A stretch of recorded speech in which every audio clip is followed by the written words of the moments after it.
Bonjour Ismaïla. Bonjour. Je m'appelle Salwa. Bonjour Salwa, madame Merci Salwa. beaucoup. Bonjour tout le monde. Donc aujourd'hui on est là pour parler un peu d'un roman assez exquis qui s'appelle Le destin de Diariana. Donc le roman est un récit d'une jeune fille qui avait alors 19 ans, elle était au lycée, elle était pleine de rêves, elle voulait devenir quelqu'un, elle voulait devenir chanteuse, elle avait une très belle voix, elle avait des rêves, des ambitions, mais malheureusement un jour, en rentrant à la maison, toutes ses ambitions, tous ses rêves ont été sapés parce que ses parents ont décidé, selon les us et coutumes de Conakry, de la marier à son cousin qu'elle a à peine croisé une fois quelques années auparavant. Et là, on peut se dire c'est une histoire banale, comme on en rencontre partout, en Tunisie, au Maroc, en Algérie, en Arabie Saoudite, au Yémen. On marie les filles parce que la coutume veut que la fille arrivée à un certain âge, elle doit se marier, ou parce que la famille n'a plus les moyens d'entretenir donc les filles, on les marie à un âge avancé. Et on sait aujourd'hui qu'au Yémen, par exemple, on marie les filles à partir de l'âge de 9 ans, malheureusement. Et il y a même des petites filles au Yémen, le soir de leur noces, elles meurent de déchirure parce qu'elles ont été violentées par leur mari qui a 50, 40 ou 60 ans. Donc, l'histoire de Diariana, elle va commencer maintenant. Et elle va connaître un détour à la fois malheureux pour elle, mais heureux pour elle. Pourquoi? Parce que Diariana va connaître toutes les violences qu'une femme puisse subir par son époux, des violences psychiques, des violences économiques, des violences physiques, allant jusqu'à le viol conjugal ou le viol anal. Diariana, je pense que cela l'a beaucoup déstabilisée et cela l'a vraiment détruit. Donc, de cette destruction, on est sorti une femme en touchant le fond qui s'était dit plus jamais ça. Plus jamais ça. Et elle a décidé donc de prendre son destin en main, de défier son mari et de demander le divorce, ce qu'elle a obtenu, d'aller travailler et surtout d'aller chanter dans des cabarets et de subvenir donc à ses besoins et aux besoins de sa fille et de sa mère qui habitait avec elle. Diariana, le roman, je l'ai trouvé, en le lisant, très simple, très accessible, mais très profond, très touchant, parce que nous les femmes, cela nous touche au fond de nous-mêmes. Nous savons pertinemment que les violences à l'égard des femmes, c'est un fléau à caractère international.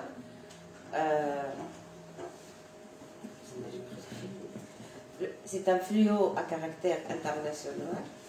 C'est la même chose, je crois.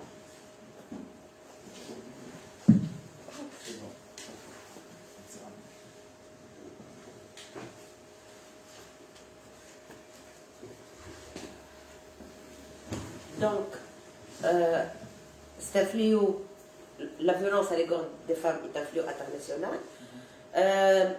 UNIFEM, par exemple, une agence des Nations Unies qui travaille essentiellement sur les femmes et les filles, en 2019, elle a sorti à une étude qui dit que une femme sur 5 ayant entre 20 et 24 ans s'était mariée avant l'âge de 18 ans dans le monde.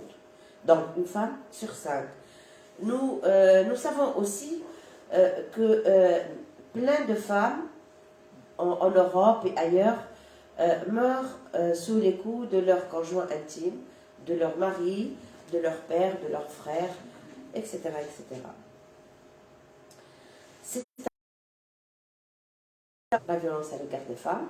Nous, en Tunisie, par exemple, en 2017, il y a une loi qui s'appelle la loi 58-2017, et c'est une loi intégrale, c'est-à-dire intégrale, on ne peut pas la toucher, on ne peut pas l'interpréter, il faut la prendre telle qu'elle, qui incrimine toutes sortes de violences à l'égard des femmes. Et malgré ça, envers donc, les jeunes et les femmes, ce qui est quelque chose qui est très bien. Votre donc célébrité peut très bien travailler la cause des jeunes et des femmes à travers le monde, mais plus spécifiquement à travers l'Afrique et au Sénégal. Moi, j'ai quelques petites questions. 6 petites questions. Vous voulez qu'on... une par une, la question? Oui. Oui, d'accord. Alors, comment votre roman, donc Le destin de Diariana, a été perçu dans les pays où vous avez fait vos tournées, en Afrique notamment? Merci beaucoup. Avant de répondre à votre question, je demanderai à l'audience de faire une ovation pour Madame Salwa pour cette très belle, jusque-là je n'en avais pas eu une comme ça, très belle description et résumé de ce livre, s'il vous plaît. Alors moi, je me présente, je m'appelle Ismaël Abadji, je suis du Sénégal, et Le destin de Diariana est mon 3e livre, donc vous avez compris, je suis écrivain. Pour répondre à votre question, Le destin de Diariana a été très bien perçu. Moi, le retour que j'ai eu, parce que j'ai fait le lancement ici en Tunisie, une avant-première au mois de décembre passé, j'ai fait également une présentation à Conakry, là où l'histoire a débuté, et figurez-vous qu'il y avait plein, alors vous savez là c'est une niche, à Conakry on va dire 80% des foyers, si je ne m'abuse, on va dire les femmes qui sont mariées ont été victimes de mariage arrangé ou mariage forcé, c'est-à-dire contre leur gré. Et donc c'était l'endroit, c'était le pays idéal pour parler de cette question. Et donc les gens, enfin les femmes l'ont très bien pris. Parce que d'une part, il y en a qui ne savaient pas qu'elles avaient le droit d'en parler, qu'elles pouvaient en parler, et garder cette souffrance sur leur cœur. Et là, ça a posé problème. Parce que ça nuit à leur épanouissement. L'autre phase, c'est qu'il y a des femmes qui savaient qu'elles devaient en parler, mais ne savaient pas où se référer, à qui s'adresser pour pouvoir en parler et trouver des solutions. Donc finalement, je me retrouve avec des femmes, bien vrai que je ne sois pas mariée, avec des femmes qui viennent me voir. Vous êtes trop jeune pour vous marier. 26 ans. Pour venir demander des conseils, mais aussi pour venir s'ouvrir. Vous savez, une personne qui est victime de violence, que ce soit psychologique, physique, parce que là je parle dans le cadre global, hein. Je ne parle pas seulement des femmes qui sont mariées, mais qu'on soit victime de violence à l'école, au lycée, à l'université, dans un supermarché, à la maison, etc. C'est toujours bien d'en parler, ça vous soulage et ça vous libère l'esprit. Donc quand vous êtes victime de violence, trouvez la personne idéale et parlez-lui. Parce que ça vous libère d'une émotion qui devait sortir, en tout cas du cœur. C'est très important. Donc c'est le retour que j'ai eu pour répondre à votre première question. Les femmes commencent à en parler, pour dire plus jamais ça, pour reprendre vos mots. Maintenant, elles savent, et j'ai participé à cela, je ne regrette pas d'avoir écrit le livre. Parce que je sais qu'au moins, maintenant, il y a une conscientisation dans les familles. C'est important. Bien. Bon, là, ma deuxième question, c'est le statut de la femme au Sénégal. Tient-il de la religion musulmane ou tire-t-il ses origines des us et coutumes ancestrales au Sénégal? Parce que souvent on impute donc la situation de la femme à l'islam. Dans certains cas, c'est vrai. Dans d'autres cas, ce n'est pas vrai parce qu'il y a ces coutumes et ces mémoires collectives que nous véhiculons sans le savoir, que ce soit à partir dans la situation des femmes ou notre vision de la religion, ou notre vision pour la liberté, etc. etc. Est-ce que c'est uniquement... Vous savez ce que c'est que la parité, ce n'est plus à présenter. Donc le Sénégal a fait d'énormes avancées sur ce plan-là. Et j'avoue que nous nous imprégnons dans le cadre nuptial, dans le cadre conjugal. Oui. Les familles sont à 90% imprégnées de l'islam. De quoi? La polygamie, de la religion musulmane, de ses recommandations de la charia, de pouvoir marier 4 épouses, ce qui n'est pas le cas ici, je pense, en Tunisie, de pouvoir doter la femme selon les règles de l'islam. Et voilà. Donc, mais tout de même, il y a moins de violence au Sénégal que dans d'autres pays d'Afrique de l'Ouest. Bien vrai qu'elle est existante, parce que moi je vis plus dans la capitale, mais je suis au courant qu'il y a dans les régions reculées ces phénomènes qui existent encore. Qui n'est pas incriminé, parce que nous, en Tunisie, par exemple, selon la loi 58-2017, le viol conjugal est interdit. Une femme, elle peut toujours porter plainte contre son mari pour dire mon mari m'a violée contre ma volonté. Mais c'est toujours très difficile de le prouver par ailleurs. Est-ce que le viol conjugal il est très répandu, incriminé ou pas incriminé? Merci beaucoup. Au Sénégal, le viol existe. Je veux dire le viol d'abord. Hein. Le viol existe et il y a une prolifération des cas de viol d'ailleurs. Le viol conjugal d'ailleurs, je souhaiterais interroger cette audience parce que je pense que les élèves de Madame Olfa m'ont l'air très intelligents. Est-ce que vous savez ce que c'est que le viol? Quand est-ce qu'on parle de viol justement? Quand est-ce qu'il y a viol?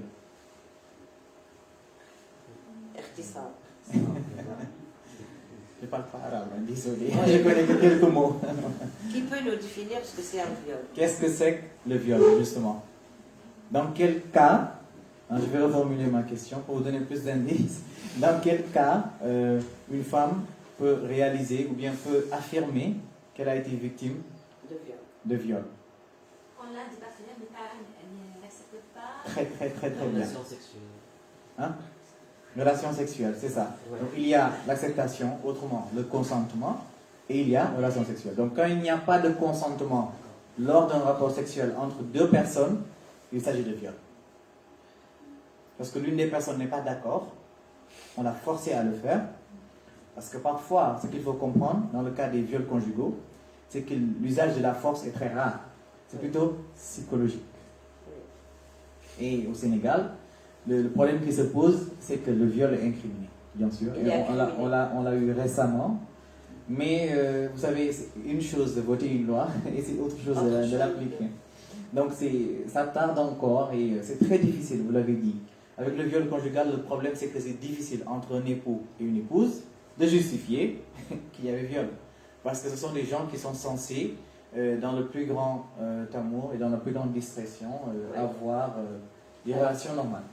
Donc c'est difficile encore à prouver et les femmes ont honte. Et je le dis parce que je connais la société sénégalaise. Oui. Nous avons une des valeurs qui s'appelle le kersa, qui se réfère à la, on va dire à la honte.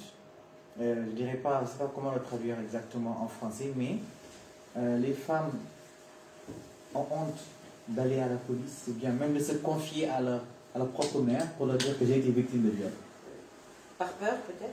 Par peur et puis on va dire, pour que les gens n'aient pas pitié d'elles, pour que les gens ne perdent pas de l'estime vis-à-vis d'elles. Donc, ce sont les principales raisons pour lesquelles les femmes encore bloquent ou bien tardent à s'ouvrir lorsqu'elles sont violentes. Et à porter plainte. Et à porter plainte. Alors que c'est un droit qui est garanti par les textes, par les lois, par la Constitution. Et donc, il faut le faire pour votre bonheur personnel, mais aussi pour votre progéniture. Parce que quand il y a viol, il y a forcément des conséquences dramatiques sur les enfants. Bien sûr. Merci. Bon, maintenant, on passe passe au roman lui-même. Oui. Donc, moi, en fait, je l'ai reçu numérisé, donc Oui. je l'ai fait imprimer. Wow. Ok. Oui. Et du début jusqu'à la page 87, Mhm. 97, pardon, il est question de l'histoire d'Iriana. Mais après, et jusqu'à la fin, donc 100 pages environ, sont relatives au chapitre portant sur le mariage forcé, la belle famille, la perte de l'être cher, la jalousie, trahison, et polygamie, violence conjugale, le divorce et le pardon. Oui. D'accord. Est-ce que vous pouvez nous dire un peu sur cette démarche que j'appellerais une démarche recommandation digne d'un plaidoyer en faveur des causes des femmes? Je suis ravi de savoir que vous avez lu le livre, parce que ça, il faut le lire pour le savoir. Oui. Vous savez, d'habitude, lorsqu'on trouve des livres dans les bibliothèques, qu'est-ce qu'on trouve? On trouve une histoire qui se termine, ou bien qui est à suivre. Et donc, moi, je voulais changer la donne. C'est bien de raconter une histoire pour que les gens puissent lire, mais c'est aussi important, et c'est plus bien, on va dire, de donner des conseils par rapport à l'histoire que vous venez de raconter, de commenter l'histoire selon mon point de vue. Parce que, avec mes 2 livres précédents, j'ai eu beaucoup de retours de comment est-ce que moi je percevais l'histoire, comment est-ce que je percevais la chose. Et c'est bien parfois pour un auteur de donner son point de vue dans son livre, Sa façon de voir les choses. sa façon de voir les choses et de commenter chaque chapitre, concernant le mariage forcé, concernant la polygamie, et j'en passe. Parce que moi j'ai une idée assez faite de la polygamie qui est différente de la générale, et, etc. Donc j'ai préféré on va dire le structurer de cette manière, pour que, après avoir lu, parce que le roman ça je le sais personnellement avant même qu'on me le dise, et vous l'avez dit, est plein d'émotions. Ah oui. C'est un roman, moi quand je l'ai écrit, quand je l'ai relu, à tête reposée, je me suis dit, waouh, il y a trop d'émotions après chaque page. Et donc, heureusement que j'ai pensé à le faire, à ramener les gens un peu à la raison, en donnant des conseils, comment est-ce qu'il fallait gérer certaines situations. C'est important. Et pour un homme, d'écrire avec beaucoup d'émotion sur la cause de la femme, c'est doublement difficile parce que ce sont des choses que seule une femme, si j'ose dire, peut ressentir. En fait. Et donc, si vous le faites avec émotion, c'est encore mieux. Quoi. Très très bonne remarque. C'est vrai, et ça n'a pas été facile. J'ai discuté avec, parce qu'il faut savoir que l'histoire est une histoire réelle que j'ai racontée. J'allais vous poser cette question. Je sais. Je l'ai senti venir. Mais aussi, dans le style d'écriture, j'ai mis un peu d'imagination. Parce que lorsque j'écrivais le livre, je n'étais pas encore à Conakry. Je n'avais jamais visité Conakry, bien vrai que c'était un pays voisin. Mais les Conakrika, c'est-à-dire les gens de Conakry, ils n'arrivaient pas à croire, lorsqu'ils ont lu le livre, que je n'avais jamais visité Conakry avant d'écrire. Donc, je me suis entretenu avec des gens qui vivaient à Conakry, pour pouvoir compléter une certaine partie de l'histoire. Mais pourquoi Conakry et pas pas les femmes de votre pays, que vous connaissez, Sénégal. voilà, du Sénégal. Parce que le phénomène est beaucoup plus présent et récurrent à Conakry qu'à Dakar, honnêtement. Je ne sais pas si vous avez déjà visité Conakry, mais je veux dire, la situation est très, très précaire dans ce cadre-là. Il y a du travail à faire. Il y a du travail à faire. Et justement, pourquoi? Vous le dites en tant qu'homme. C'est important que nous, aujourd'hui, je le dis aux garçons et aux hommes qui sont là aujourd'hui, c'est important que nous, les hommes, nous soyons éduqués par rapport à comment traiter une femme. C'est important. Nous devons être éduqués. Quel est le rôle de la femme dans la société? Parce que les femmes ne sont pas les principales actrices, ou ne sont pas les seules actrices de ce jeu des violences. Il y a l'homme, il y a la femme. Pourquoi c'est toujours les femmes qui lèvent leur voix pour se défendre entre elles? Il faudrait aussi que les hommes puissent défendre les femmes. Parce que nous avons des nièces, nous avons des cousines, nous avons des sœurs, nous avons des filles. Et c'est notre rôle de les protéger. Ne les protéger pas avec la force seulement, mais de les protéger par rapport au monde qui se trouve au dehors. Le monde est devenu terrible. Donc, c'est notre responsabilité de les protéger, de les sensibiliser, de les conscientiser par rapport à ce qui se trouve au dehors. C'est pour ça que j'ai pris ma plume, cette fois-ci, pour participer à ce combat que je trouve très noble. Parce que les femmes sont des trésors et il faut les protéger. C'est important. Une dernière question. Est-ce que Diariana, qui est à la fin du roman, du suspense, Oui. elle va rencontrer un homme d'affaires qui s'appelle Daouda, Oui. qui lui propose le mariage. Oui. Elle va accepter ou elle ne va pas accepter? Bonne question. C'est à suivre. Hein. Dans À le suivre, deuxième, hein. dans la suite, ouais. Dans la suite. Et c'est fait exprès parce que la suite se trouve dans le prochain livre. Ah, Oui, très bien. dans le prochain livre qui est déjà en gestation. J'ai déjà commencé l'écriture. Oui, Pour le vous prochain ne livre. pouvez pas nous donner un filant comme ça? Un petit oui, un petit non? Tout ce que je peux dire jusque-là, c'est que Diariana, qui est sortie d'un mariage très très difficile, va reconsidérer, va repenser, va prendre son temps cette fois-ci, puisque maintenant elle peut décider d'elle-même de se marier ou pas. Elle va bien reconsidérer sa décision avant de De décider. décider. Très bien, merci. Peut-être qu'elle se mariera. Peut-être pas. Alors, on va céder la parole à la salle. Je veux juste Bien poser sûr. une petite question par rapport à ce que vous venez de dire. Oui. Les hommes, Oui. Est-ce que vous m'entendez si je parle comme ça? Oui, oui. Ben, vous garderez le micro alors, pour éviter de... Ouais. alors je voulais juste revenir à ce que vous venez de dire là à Oui. l'instant. Les garçons, les hommes doivent être éduqués à ce que les femmes ne soient pas violentées. Mais aussi les femmes aussi devraient recevoir en retour aussi une certaine éducation sur ça pour connaître leurs droits. Parce que dans les sociétés arabo-musulmanes, en l'occurrence, ont tendance peut-être à croire que c'est interdit ou c'est mal vu ou que le viol ne doit pas être dévoilé. Parce que c'est peut-être considéré comme une honte ou comme haram, quoi, on va dire en arabe. Oui. Donc voilà, aussi la fille ou la femme qui se fait violer doit le dire, quoi, de ne pas avoir honte de le dire. Et voilà, donc c'était juste pour compléter un petit peu ce que vous venez de dire. C'est très important ce que vous dites. Parce qu'il y a beaucoup de femmes qui ne connaissent pas leurs droits. Et surtout, enlever ce mythe d'avoir honte. Et je compte sur vous, les enseignants, je compte sur vous. On était justement en train de parler ça. de la lecture. Oui. On a parlé des féministes qui défendaient, Oui. veulent défendre leurs droits, Oui. que les hommes aussi sont des féministes. Oui, il y en a. Donc, Il y en a, mais on oui. parlait de l'importance de la lecture, Oui. justement parce que c'est important, on peut transmettre des messages à travers la lecture aussi, C'est très important. à en travers effet. le livre. Oui, en Voilà. effet. C'est important. Merci beaucoup pour cette intervention. J'avais prévu une petite présentation du livre pour donner plus de... Hein? Oui, pour donner plus de matière à poser les questions parce que les questions déjà je pense qu'elle a tout résumé, hein, Madame Salvant. C'est une brillante question. Merci encore. C'est moi qui vous remercie. Alors, thank you. Super. Alors, avant de partir au prochain slide, je souhaiterais juste vérifier, est-ce que vos cours de troisième, c'est pas la troisième, elle correspond à quel niveau? C'est la classe où on fait le fin d'études élémentaires, le BFM. Hein? Sixième. C'est la 9e. Parce qu'après ça, c'est l'examen du bac, n'est-ce pas? Non. Non. Troisième année Troisième année. secondaire. Troisième année secondaire. Troisième année secondaire. Donc, en troisième année secondaire, normalement, on fait des cours de dessin. Et donc, vous avez une idée de ce que veut dire chaque couleur. Donc, le rouge, qu'est-ce que ça vous dit sur la couverture de ce livre, selon vous?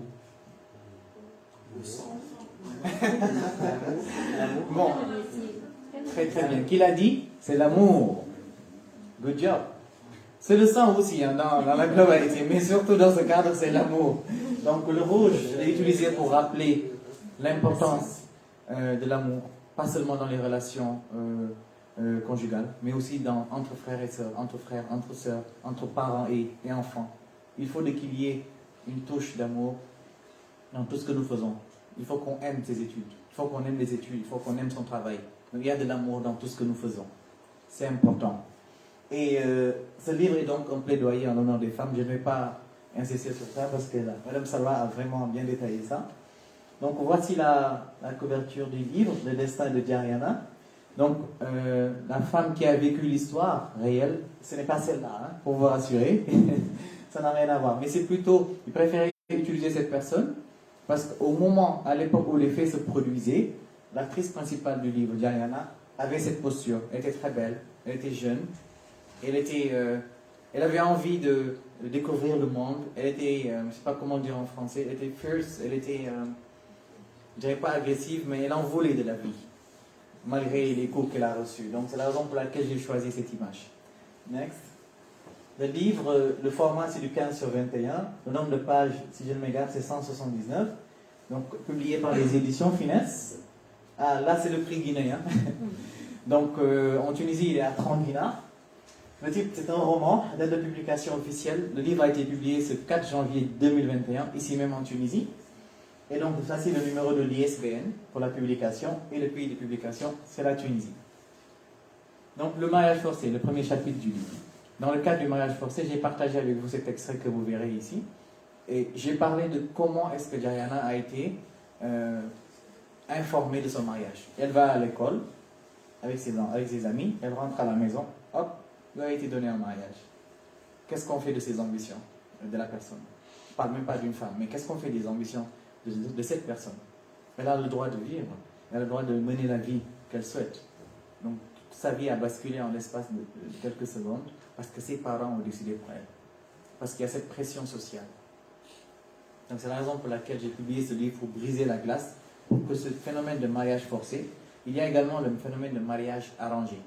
Ça c'est encore plus grave, parce que à la limite on achète les épouses en Afrique de l'Ouest. La famille de l'homme apporte beaucoup d'argent, le met sur la table, il dit ben voilà, je veux votre fille.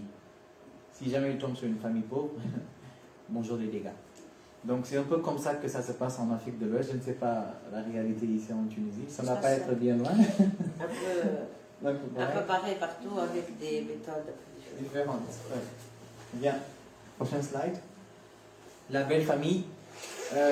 Dans le cadre de Diana, j'ai voulu parler de la belle famille parce qu'en général, la belle famille, surtout la belle-mère, est la première source de problèmes. Elle crée des problèmes. Classique. Et voilà. Donc j'ai voulu en parler pour qu'on sache que les belles-mères doivent jouer le rôle qu'elles doivent jouer. Elles ne doivent pas être à l'origine des litiges entre les époux. Elles doivent être le contraire. Elles doivent être des conciliatrices. C'est surtout très important. Prochain slide. La perte d'un être cher. Diana a perdu une fille. Elle avait deux enfants. Malgré, par suite de stress et par les suites d'un stress, de violence psychologique, elle a fini, parce qu'elle était enceinte, par accoucher d'un enfant qui était atteint d'autisme. Et donc c'est lorsque, je ne dirai pas toute l'histoire, hein, c'est dans le livre, mais c'est au courant d'une crise que l'enfant, elle a perdu sa fille. Juste pour vous dire que, vous voyez un peu ce que la femme supporte. Elle supporte la belle-mère, bon, le mariage forcé d'abord, ensuite la belle-mère, ensuite les problèmes dans le ménage. C'est pas facile d'être une femme.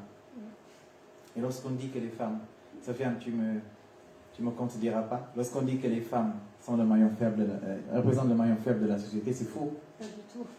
C'est le maillon fort, je suis désolé de le dire, parce que seule une femme peut vous garantir la stabilité de votre foyer. N'est-ce pas? Si elle n'est pas d'accord, ça ne va pas marcher. Ça c'est clair. Donc, il faut toujours négocier, il faut prendre en tout cas les choses du bon côté. Ensuite, la jalousie et la trahison. Diana a été victime dans son environnement professionnel puisqu'elle était comptable. Elle avançait dans son travail malgré qu'elle souffrait à la maison. Au moins, lorsqu'elle quittait la maison pour aller au travail, elle s'épanouissait. Mais malheureusement, elle a rencontré une amie dans le cadre de son travail qui l'a trahi. Et ça a fini par déboucher sur le licenciement. Elle a été renvoyée, Diana, parce qu'une amie, sa meilleure amie, sa collègue, l'a trahi. Donc la jalousie dans le milieu professionnel, qui existe, Oui. qui est très, très, très récurrente. Yes. La polygamie. En Tunisie, je sais pas, vous avez le droit à une femme, les hommes ont le droit à une femme, c'est ça? La polygamie est interdite. Dommage, Sofiane. Au Sénégal, on en a 4. Dommage pour les autres. Au Sénégal, ils en ont 4, en plus des maîtresses. Donc, juste pour vous dire que la polygamie, elle est très existante en Afrique de l'Ouest. Et Diana, dans son cas, elle n'a pas été informée qu'elle avait une coépouse. C'est le jour même du mariage qu'elle a su que son mari après une deuxième femme. Essayez de vous mettre à la place de cette personne. Vous construisez toute votre vie avec une personne, vous partagez de très bons moments, vous avez une famille avec cette personne. Alors cette personne va chercher une autre femme qui vient partager désormais sa vie et vous n'êtes même pas au courant. C'est le jour même du mariage dont vous avez été informé. Vous imaginez un peu ce que ça fait comme blessure intérieure? C'est ce que vivent les femmes. Et elles n'ont pas le droit de garder le silence par rapport à ça. Parce que ça, c'est une violence psychologique, psychique même, j'allais dire. C'est très très profond. C'est plus dur que les violences physiques. Parce que c'est une trahison, c'est la déception. Ça peut même mener à la dépression ou au suicide pour certaines femmes. J'en ai parlé dans les plus amplement. Ensuite, les violences conjugales. Là, j'ai partagé quelques extraits. Les violences physiques et sexuelles. Donc, Diana en a vu de toutes les couleurs. Elle est même arrivée à un moment donné où elle était tombée malade. Elle avait des blessures au niveau de ses parties intimes, causées par son mari, l'homme qui est censé la protéger, l'homme qui est censé la couvrir, prendre soin d'elle, la blesse, la violente. Vous imaginez un peu? Moi, en tout cas, dès que j'ai une fille, je l'inscris aux arts martiaux. Ça, j'en suis sûr. Ensuite, le divorce. Diana a réussi à s'extirper, je pèse bien ce mot, des filets de Boubacar. Ce n'était pas facile. Et puis, c'est toujours pas facile au XXIe siècle pour une femme de demander le divorce. C'est un peu honteux. On se dit, ben voilà, maintenant, bonjour la liberté, bonjour n'importe quoi, elle va se prostituer, etc. Alors que ce n'est pas le cas. Diana, lorsqu'elle a demandé le divorce, elle a repris sa vie en main. Elle s'est reconstruite une autre vie. Et c'est ça, être une femme forte. C'est-à-dire, malgré les coups de la vie, vous savez vous relever. Il faut toujours dans la vie savoir se relever, quels que soient les coups que l'on reçoit. C'est ça qui fait de vous un combattant ou une combattante. Good. Prochain slide. Le pardon. J'en ai parlé dans le livre parce que Diana a réussi à pardonner à son époux et à ses parents de lui avoir causé tant de mal, de lui avoir arraché une partie de sa vie. Donc pardonner, c'est important. Pardonner à l'autre, c'est important, mais savoir se pardonner, c'est important. Parce que quand vous vous pardonnez, vous vous faites du bien à vous-même. Quand vous pardonnez à l'autre aussi, vous libérez cette énergie négative de votre cœur et vous allez de l'avant. Mais quand vous décidez de rester sur votre tort, parce que quelqu'un vous a fait du mal, vous décidez de rester sur ça, vous n'avancez pas. Il faut savoir digérer, il faut savoir pardonner et avancer. Mais pardonner ne veut pas dire se mettre en face de votre bourreau ou bien en face de quelqu'un qui vous a fait du mal. Essayez de vous expliquer. Si c'est possible, faites-le. Sinon, il faut savoir vous-même vous pardonner. Comme il faut savoir aussi, et j'allais le dire, c'est le plaidoyer que je fais toujours dans ce livre, ça je le dis surtout pour les filles, pour les femmes, le mariage vient à point nommé. Ce n'est pas parce qu'une cousine, une sœur, une nièce, une amie s'est mariée que je dois me marier. Il faut d'abord être, lorsqu'on est célibataire, il faut être content, il faut être heureux d'être seul avec soi-même avant de pouvoir compléter quelqu'un d'autre. C'est important. Parce que quand vous n'êtes pas heureux tout seul, ou bien toute seule, en vivant votre célibat, ça va être très difficile de compléter une autre personne. Parce que vous ne saurez pas comment s'aimer. Il faut apprendre à s'aimer. C'est très important. Et s'aimer ne veut pas dire tout simplement prendre soin de soi, mais se découvrir réellement. Et surtout, essayer de maintenir ce feu dans le cadre, en tout cas, de l'amour personnel. C'est très très important. Il faut savoir s'aimer. Je pense que c'était le dernier slide. Donc, pour être bref, en tout cas, par rapport à la présentation, Madame Nadar, Madame Salwa, c'était tout pour moi. Je vous remercie beaucoup. Merci.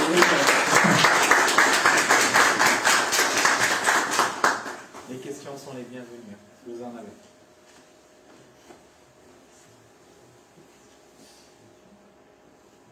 Moi, je vais poser peut-être une petite question à ces jeunes filles et garçons dans la salle. Est-ce que vous vous considérez comme un être épanoui?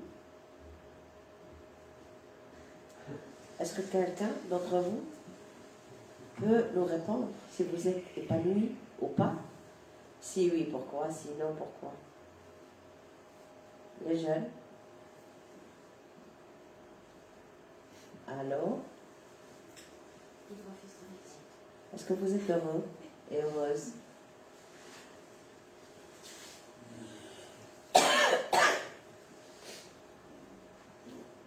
Vous savez quoi? Ils attendent que vous leur dites. Non, non, je vais C'est pas une le dire. question Je difficile pense pour eux. que c'est à vous de leur dire s'ils sont heureux ou pas. Ça veut dire qu'ils sont. Non, mais parce que c'est important qu'ils manifestent leur point de vue par rapport à ça. Parce que je vois aujourd'hui que les jeunes, des deux sexes, hein, les filles et les garçons, ne rêvent plus comme avant. Nous, par exemple, on a travaillé sur les facteurs donc, de radicalisation dans des zones un peu chaudes, à Bizerte et à Tunis. Et donc, on a eu affaire à un public de jeunes entre 13 et 18 ans. Et on leur a posé la question, c'est quoi votre rêve? Entre 13 et 18 ans. C'est quoi votre rêve? Ils nous ont regardés comme ça, rien compris de la question. Et quand on a insisté lourdement, il y en avait 2 ou 3 qui nous ont dit, Madame, on veut partir, quitter le pays clandestinement sur un bateau, quelque chose comme ça. Bon, ce genre de public, c'est pas votre cas. Moi, je vois très bien, vous venez d'un milieu assez confortable. Alors, je vous repose la question. Est-ce que vous êtes heureux et heureuse? Je veux des mains qui se lèvent. Allez, un peu de courage. Nous sommes en vacances. Alors, Ou bien reformuler. vous avez quel âge? 18 ans. 18 ans. Oh, le bel âge, 18 ans. Pour vous. Est-ce que vous êtes heureux? Pas tout à fait. Et pourquoi ça? Parce que pour être heureux, ça demande une certaine balance qui existe dans la plupart de la vie. Équilibre, on peut dire. Et un équilibre qui existe dans presque tous les aspects de la vie. Alors on trouve avec... mais maintenant, on vit dans des contraintes de tous les parts. Alors, on a la vie scolaire, la vie sociale, La famille. la famille aussi. On peut pas dire que tout est équilibré. Ouais. Parce que peut-être que ça n'existe pas. Le bonheur n'existe pas. Non, c'est l'équilibre. L'équilibre total. C'est quoi le bonheur? C'est- Qui peut nous donner une définition du bonheur? Oh oh. C'est si difficile? C'est d'être libre. Être libre. Quelqu'un sa définition. Avec tout ce qui se passe. Quelqu'un sa définition. C'est-à-dire, Oui, chacun sa chacun a sa définition. Oui.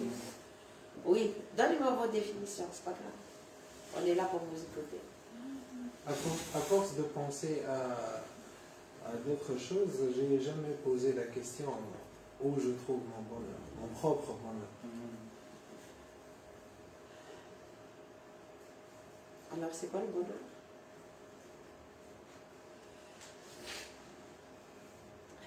C'est une satisfaction par rapport à sa vie, à son corps, à sa tête. C'est ça? Oui ou non? Les jeunes, chouette. Voilà, il est en train de répondre. Yes, Parce que l'homme se trouve dans sa zone de confort. Le bonheur, c'est quand on se retrouve dans une zone de confort. Oui, pour moi. Qui est d'accord avec cette définition? Une zone de confort, c'est-à-dire, tu peux développer un peu plus? Madame, je pense qu'il faut sortir de la zone de confort pour arriver, pour accomplir notre souhait et nos rêves. Et c'est dans ce moment on se sentit heureux et satisfait. C'est-à-dire en sortant de la zone du confort, si je comprends bien, on peut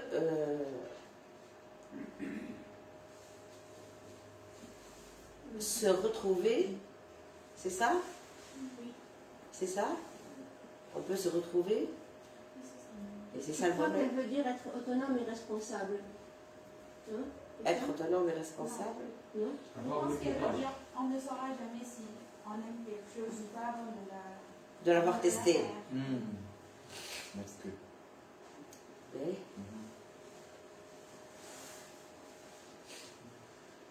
Oui. Alors, si on posait cette question à Deriana, pour elle, alors, c'est quoi le bonheur? Que peut-on répondre en ayant un petit aperçu sur le roman? En attendant que je lui transfère la question, je vais essayer d'y répondre peut-être par rapport à son histoire. Je pense que dans cette histoire, Dariana trouve qu'elle est heureuse. Si c'est ça, être, Oui. avoir le bonheur, c'est être heureux. Oui, elle est heureuse parce que finalement, et après tout tant de souffrance, elle a pu réaliser ses rêves et atteindre les choses qu'elle voulait atteindre. Donc nous avons tous des rêves.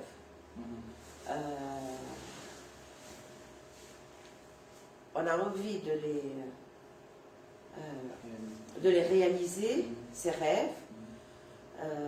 On a des bâtons dans les roues, mais c'est pas grave si on peut les réaliser en 5 ans, 10 ans, en 20 ans, on peut toujours y arriver. Et je pense que le bonheur de l'être humain, il réside entre cet équilibre, entre sa satisfaction et cet équilibre entre son corps et son esprit. Parce que dans le roman de Dariana, elle n'était pas libre de son corps. Elle ne disposait pas de son corps. Et dans la plupart des sociétés, les sociétés africaines ou les sociétés de la région MENA, donc l'Afrique du Nord et le Moyen-Orient, eh ben, ni les garçons ni les filles disposent de leur corps. Jusqu'à leur intimité, on leur impose des règles à suivre absolument pour être dans la norme de la société, pour être accepté dans la société et pas rejeté. C'est aussi le problème donc des jeunes qui se sentent mal dans leur corps. Par exemple, des filles qui sont nées filles, mais qui se sentent un garçon, pas une fille. Et donc, la société fait tellement pression sur la famille pour que cette fille reste fille et ne devienne pas un garçon. Ou le contraire. Donc, on a vu des phénomènes comme ça. C'est-à-dire, notre corps peut être aussi notre souffrance ou notre source de souffrance quand on ne sait pas qu'est-ce que notre corps veut ou ce que nous voulons de ce corps. Ça aussi. Et Dariana, elle a enfin compris que toute cette souffrance, elle n'en voulait plus et que son corps lui appartenait. Donc elle a été chez le médecin pour se faire soigner et elle a dit plus jamais ça. Mon corps m'appartient, je ne veux plus qu'il en dispose à sa guise. Et c'est comme ça, en passant par la liberté dans son corps à sa liberté en général. Et elle est devenue une femme. Moi, je l'ai trouvée à la fin, une femme épanouie. Une femme épanouie. Donc, il est vrai que nos sociétés ne nous aident pas beaucoup à l'épanouissement, malheureusement.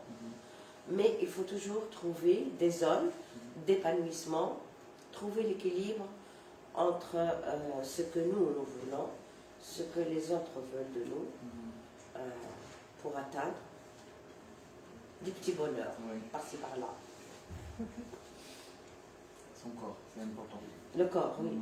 Parce que je sais, à cet âge-là, les jeunes sont, on dit, moi-même, j'ai 2 adolescentes à la maison, que Nadia connaît. Donc, le rapport avec leur corps, il n'est pas toujours très à l'aise, parfois on aime son corps, parfois on rejette son corps, parfois on se sent ceci, parfois on veut cela. C'est vraiment un âge où... Il y a trop d'hormones. Oui, les hormones, oui, c'est la poussée d'adolescence qui fait qu'on se cherche. On se cherche. Mais, c'est vrai.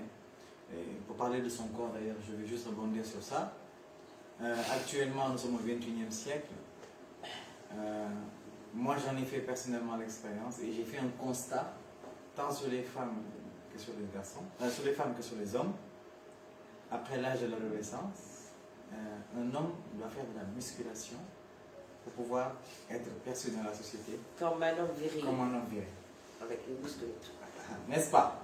Oui. Alors, les femmes, il faudrait qu'elles ne soient pas très fines, non plus, je ne dirais pas trop grosses, donc entre guillemets, pour être perçues dans la société comme une femme belle. Il y en a il y a des femmes à qui ça laisse carrément perplexe, ça veut dire ça les laisse carrément indifférentes, parce qu'elles s'aiment telles qu'elles sont, c'est important. Elles s'acceptent. Elles s'acceptent, c'est le mot. Il faut savoir s'accepter, il faut savoir accepter son corps tel qu'il est.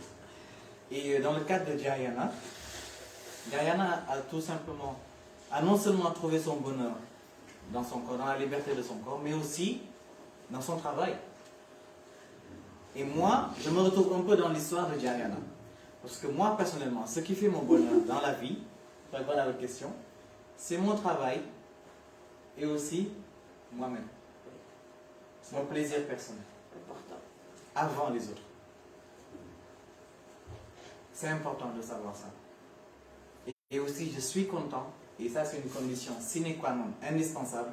Je suis heureux, je peux dire que j'ai le bonheur, si et seulement si ma mère va bien, elle n'a pas de soucis, elle est en bonne santé, je l'entends chaque jour, alhamdoulilah, je vais bien. Ça c'est une condition sine qua non dans ma vie, pour que je puisse dire, actuellement je suis heureux. Et vous savez bien que dans la vie, il y a des hauts et des bas. On n'est pas tout le temps heureux, on n'est pas tout le temps non plus malheureux, à moins qu'on le veuille. Donc il faut savoir cultiver ce bonheur personnel. Il faut le rechercher. N'attendez pas qu'il vous tombe dessus. Allez vers le bonheur, c'est important. Et ce que Jayana a fait. Vous êtes notre prof de français? Oui. Ouais, c'est un À sujet. tous.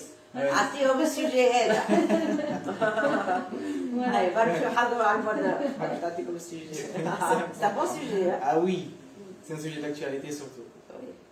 Oui. Maintenant, on est en train de mesurer des sociétés, non pas par leur PIB élevé ou non, mais par leur degré de bonheur. Est-ce que cette société, elle est perçue comme une société heureuse ou malheureuse? Maintenant, le bonheur est devenu un concept qu'on prend en compte d'une façon assez, comment dirais-je, sérieuse. D'après ce que j'ai compris, et donc la femme héroïne de votre livre existe. Oui, c'est une histoire réelle. Ah, d'accord. Oui. Et donc ma question, Oui. c'est de savoir pourquoi vous êtes intéressé à sa vie, à son combat.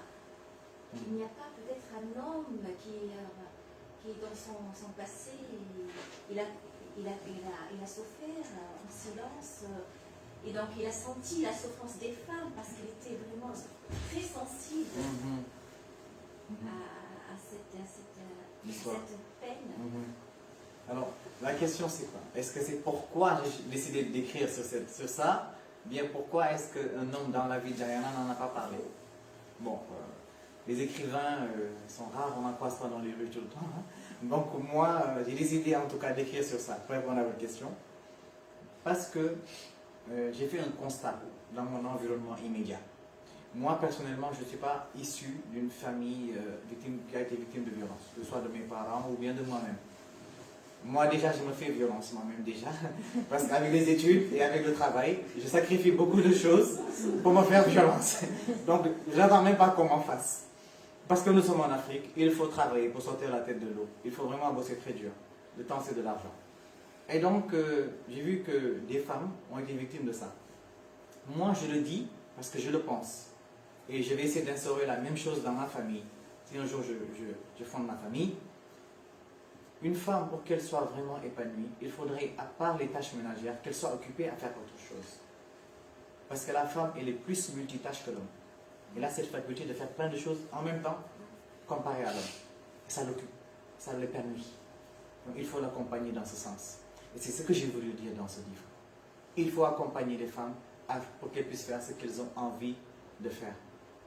Aussi longtemps que c'est légal, aussi longtemps que ça rentre dans le cadre de la charia, si vous dépendez de l'islam. Et donc, moi je me dis que ma mère, j'ai vu grandir, en grandissant, pardon, j'allais dire, j'ai vu ma mère aller au travail chaque jour. Pourtant elle était directrice, même lorsqu'elle était malade. Madame Chadma en fait l'exemple. Je la vois en elle. Même souffrante, elle va au boulot. À la descente, elle s'occupe, est-ce qu'on a fait nos exercices? Elle trouve du temps pour aller à l'école, rencontre parents, élèves. Que faisait papa pendant tout ce temps? Vous n'allez pas me dire que maman avait plus de temps. C'est vrai qu'il voyageait beaucoup parce qu'il est médecin.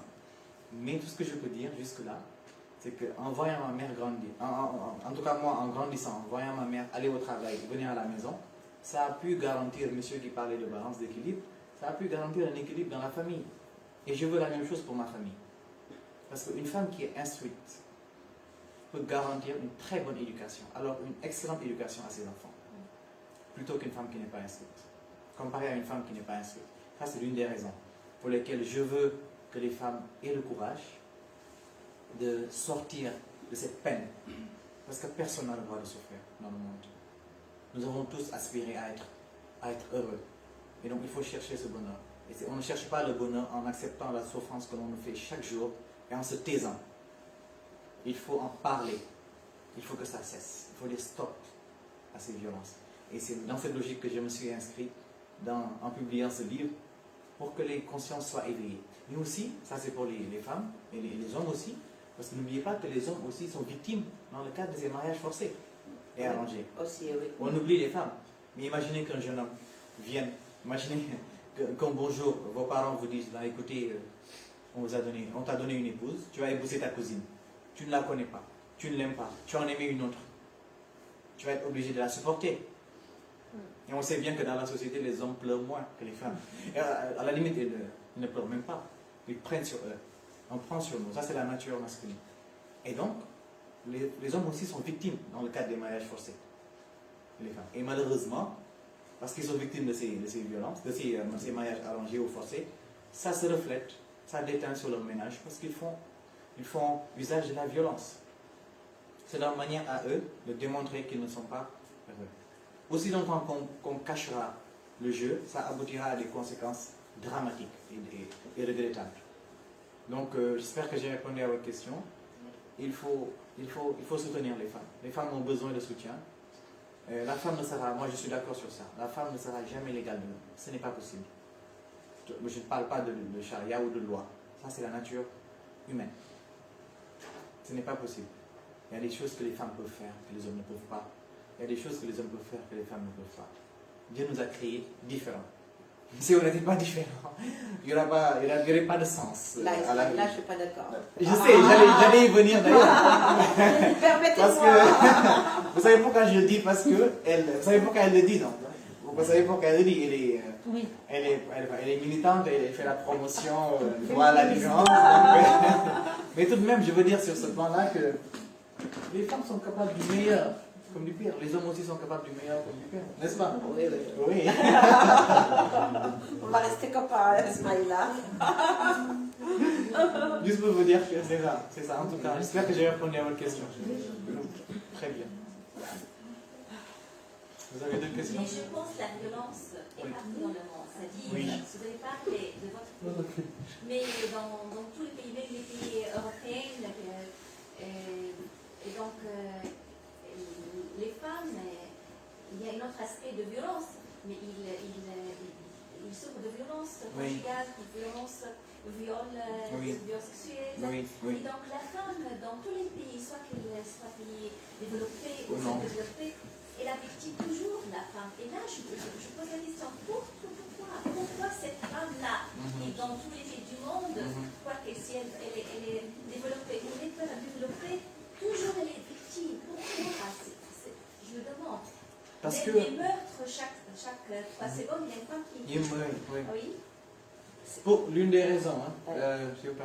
Elle a dit tout à l'heure, parce qu'elles ne connaissent pas leurs droits. Et deux, parce qu'elles se considèrent psychologiquement comme une force faible, comme un maillon faible. La femme n'est pas faible, je suis désolé.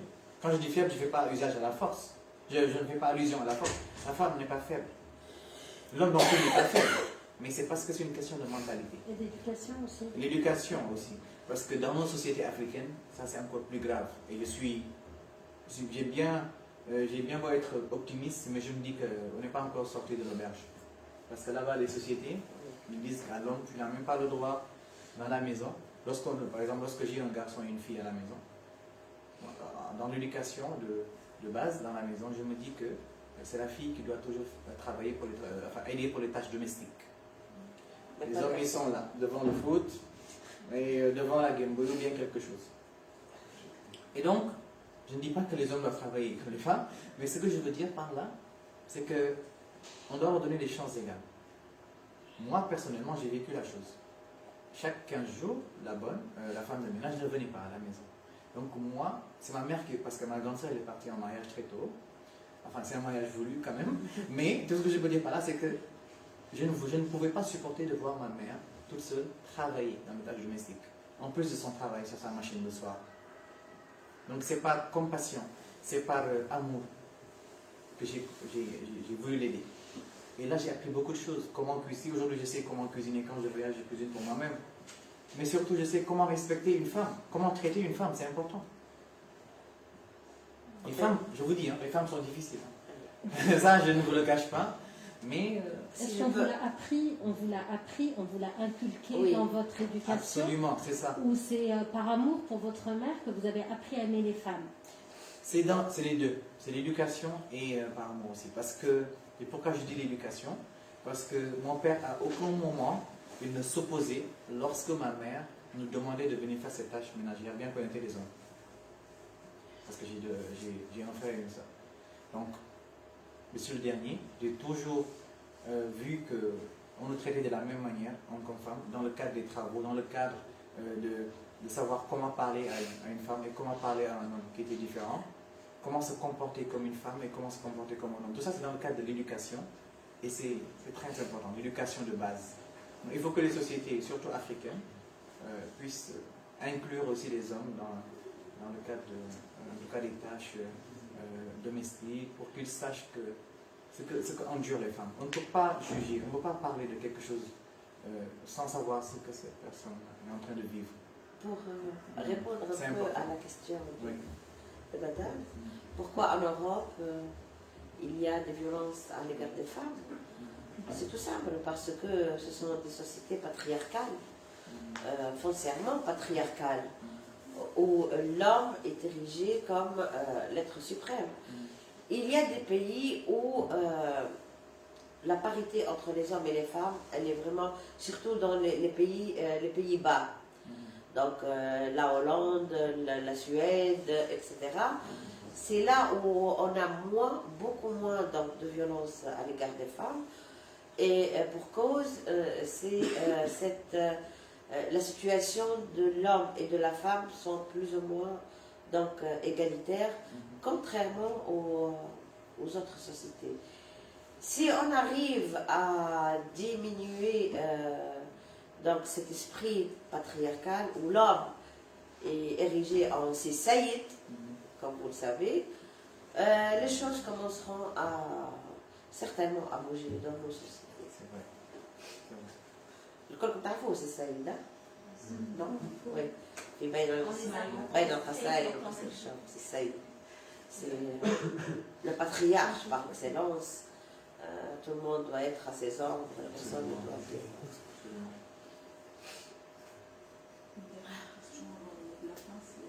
La fin. Ben, la fin, la caro. Donc, nous remercions Ismaïla pour ce livre exquis. Merci pour ces jeunes et pour le jeu. Voilà. Merci beaucoup, Mme Salo, C'est moi. d'avoir fait le déplacement. Ismaïla. Elle n'a pas. Ah oui, allez-y. Oui. Je reviens sur votre remarque concernant la femme et l'homme. Oui. Moi, d'après ma petite expérience, d'après ce que j'ai vécu, je trouve que la femme est aussi performante que l'homme. Du moins, dans le petit monde, pas beaucoup voyagé, bien que je connais très bien la Conakry. Je connais le Sénégal. J'ai été un peu partout en Afrique. Mais je pense que c'est vrai, Conakry ne faut pas que des inégalités seulement. L'économie, le social, c'est une catastrophe. Et je me demande, j'espère qu'ils vont s'en sortir. J'espère aussi, oui. J'espère qu'ils seront un peu mieux. À Conakry, j'ai bien beau être optimiste, mais ils ne sont pas encore sortis. C'est difficile, ça va être. C'est difficile. À Conakry, c'est. Récemment, j'ai vu aussi un documentaire sur, je crois, le Rwanda, juste à côté du Congo, et les abus, les déplacements concernant la femme. J'estime que, du moins la Tunisie, je vais rester sur la Tunisie, l'inégalité n'est pas latente. Elle existe, mais elle n'est pas aussi prononcée, aussi, madame, elle est institutionnalisée. Mais je pense que, moi je vois chez moi, je ne peux pas bouger devant ma femme. Par exemple, parce qu'elle est à côté là. Ah, c'est ah, oh, ok. Elle est à côté. Les enfants peuvent témoigner. Donc, je pense qu'en Tunisie, sur ce plan-là, quand même, on a fait quelques petits progrès. Quand même, oui. Ce n'est pas le cas actuellement. Oui. Mais on a fait quelques petits progrès. Et votre livre, apparemment, doit être très intéressant. Oh, merci. Comme je vous l'avais dit déjà, il connaît un petit peu l'Afrique. Et ça doit être très intéressant de lire. Prime abord. Et émouvoir la condition féminine. C'est triste, de toute façon, d'entendre ça, bien que je reste persuadé que rien que ce matin, j'étais avec des petits, mix, garçons, on est sortis, on a été en pleine nature, et les filles étaient beaucoup plus nombreuses que les garçons. À un moment donné, elles m'ont dit, il n'y a pas de garçons, pourquoi on est plus nombreuses? Mais elles étaient, pour question bonheur, je pense qu'elles étaient contentes de leurs conditions, je pense. Et elles étaient bien, elles étaient ravies. D'ailleurs, je voulais rentrer, elles m'ont dit, on rentre, nous on reste, on va continuer. Et c'était formidable de les voir comme ça, filles et garçons. Et la fille avait sa part, elle avait son petit mot à dire. Voilà, je voulais juste vous faire sentir ce que j'ai senti. Rien qu'aujourd'hui, ce matin, avant de venir ici. Et ça évolue. Et c'est tant mieux. Merci beaucoup pour cette pertinente participation. J'ai une question que j'attendais depuis le début et personne ne l'a posée. Et j'aimerais bien vous la poser. Même à Madame. Oui. Pouvez-vous donner un exemple des choses que les hommes peuvent faire que les femmes ne peuvent pas faire? Oui, bien sûr. Donnez, s'il vous plaît. Waouh. Là, j'ai tellement de choses dans la tête, je ne sais pas quoi dire. Tu peux pas. En plus, j'ai peur d'en parler avec à côté. Il y a tellement de choses. En fait, ce qu'il faut comprendre par là, c'est que moi, je suis d'accord pour l'égalité homme-femme et la parité. Je suis un Hifoshi. Je suis un ambassadeur des droits de la femme. Mais ce qu'il faut comprendre par là, c'est que je suis d'accord qu'il y ait une femme dans le cadre professionnel à côté d'un homme aussi longtemps que la femme est aussi compétente que l'homme. Et l'homme aussi compétent que la femme. Ce n'est pas parce qu'on doit mettre une femme là où il y a un homme qu'on doit mettre une femme. Il faut qu'ils aient d'égales compétences. Et sur le plan intellectuel, la science a déclaré, a démontré que les femmes ont un cerveau qui fonctionne beaucoup plus rapidement. Et un cerveau qui capte plus de choses. Et pour le savoir, quand vous avez des problèmes avec elle, elle vous sort le panier des problèmes. Elle vous dit ce que vous aviez dit, ce que vous aviez promis. Et ils ont une carte mémoire. Vous voyez un peu ce que je veux dire? Ça, c'est une... Donc, juste pour vous dire que la femme ne sera jamais l'égale de l'homme, mais quand même... Vous ne serez pas un peu macho, un peu...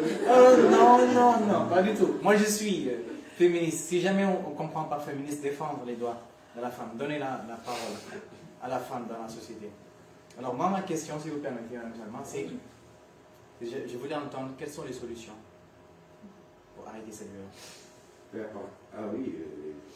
Oui. L'éducation sexuelle. Ça, c'est important. L'éducation sexuelle, une partie, dans un cadre, c'est très important. Pas d'autre. Santé mentale. La santé mentale, c'est-à-dire l'amour de soi. Du moment qu'on veille pour avoir une bonne santé mentale, on n'acceptera pas qu'on nous mette du stress, de la violence. Quoi d'autre? L'art. Oui, c'est très important là. Dans l'éducation, la finesse de l'être humain. Oui. Et donc, la culture, c'est important. La culture, oui. C'est un savoir-être et un savoir-faire. Très bien, aussi bien. Pour être, par exemple, une personne bonne à vivre, ça, c'est important. Il faut avoir un savoir-être. C'est très important. Et après, c'est le savoir-faire. Oui. Très, très Parce important. qu'une personne violente est une personne qui souffre quelque part et qui n'est pas équilibrée. Très vrai. C'est une personne qui a beaucoup de problèmes psychologiques et qui est en train de combattre soi-même à travers ses actes de violence. Vous avez compris, vous avez tout compris. C'est exactement ça. Et il y a aussi un autre point très important pour combattre la violence chez les femmes, c'est l'indépendance financière. Une femme qui travaille, une femme qui a une occupation, une femme qui est indépendante financièrement, cette femme, vous ne pouvez pas la manipuler. Vous ne pouvez pas la traiter de tous les noms d'oiseaux, vous ne pouvez pas la violenter, parce qu'elle a ses ressources. Vous ne pouvez pas la conditionner, j'allais dire, parce qu'elle gagne bien sa vie. Donc, une femme qui gagne bien sa vie, il est difficile de la faire souffrir. Parce qu'à tout moment, elle peut claquer la porte. Elle, violente, si elle... Non, ça c'est rare. C'est vrai qu'il y a des maris battus. Ça, au Sénégal, il y en a beaucoup aussi. C'est vrai. C'est vrai qu'il y a des maris battus. Je ne sais pas si vous savez. Il y a des hommes qui sont battus par leur épouse aussi. Ça existe. Oui. On pourrait dire, pour conclure, que le bonheur, ça se vit à deux. Quand on parle d'hommes et de femmes. Oui. On doit être deux pour vivre en bonheur. Oui. Et derrière chaque personne épanouie, il y a son complément qui est là pour que ça se reflète, pour que ça se voit, pour que ça se fait, pour qu'on puisse vivre cet état d'épanouissement et de bonheur. Absolument. Vous avez parfaitement raison. Ça, c'est par expérience. Par expérience, c'est vrai. On a le mari, la femme qui en parlait. Heureusement qu'on vous a ici aujourd'hui. Merci beaucoup pour vos participations.